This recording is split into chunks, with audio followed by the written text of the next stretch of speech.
How would I describe myself in one word? That's a good question. Driven.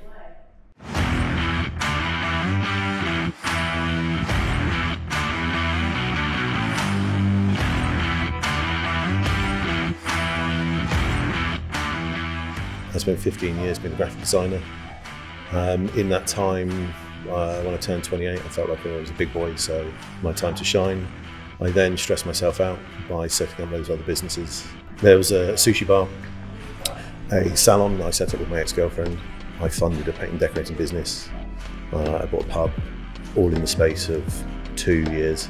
And then, while doing that, still being flat out with graphic design, and realised that the only thing I really enjoyed out of all of that was dabbling with the cars.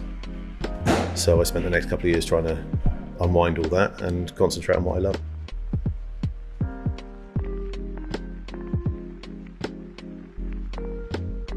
So the building, it was Quick Fit for 25 years beforehand. I drove past one day, literally just before COVID hit, and I noticed the signs had gone.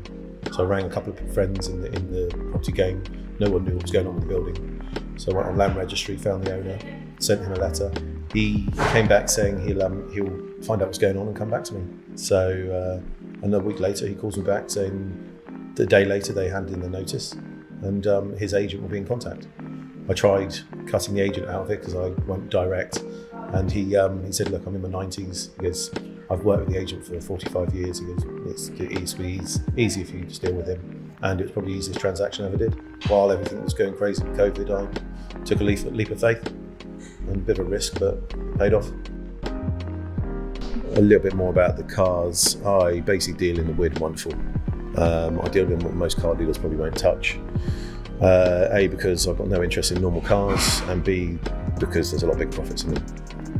They may sit around for a lot longer, but the paydays are a lot better than your average. And also the customers are a lot easier to deal with, which makes life a lot easier.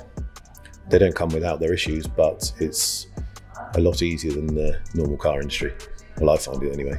I'm sure most car dealers will probably say otherwise.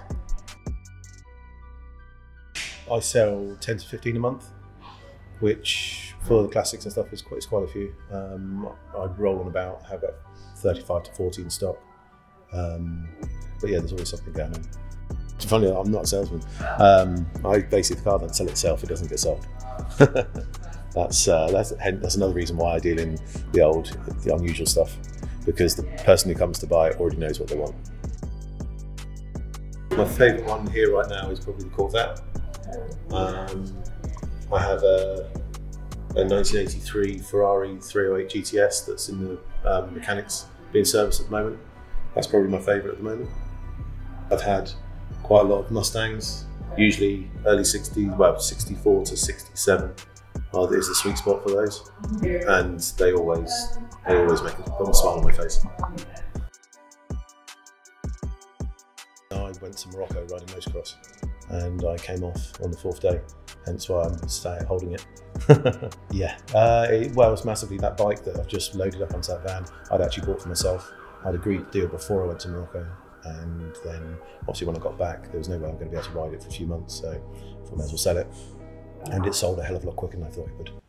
He comes back. Right, let's go.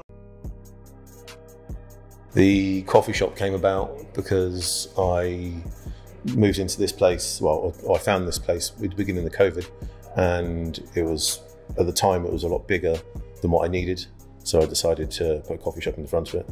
And with my sister being on furlough, she needed to find a new job. So I thought it was perfect. Family run business, put my sister in running the coffee shop, and I'll carry on doing the cars.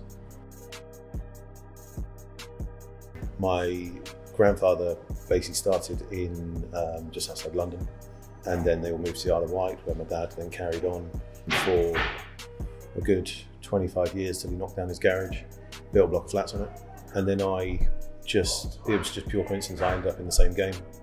Working with family and close friends is a lot better because the trust is there.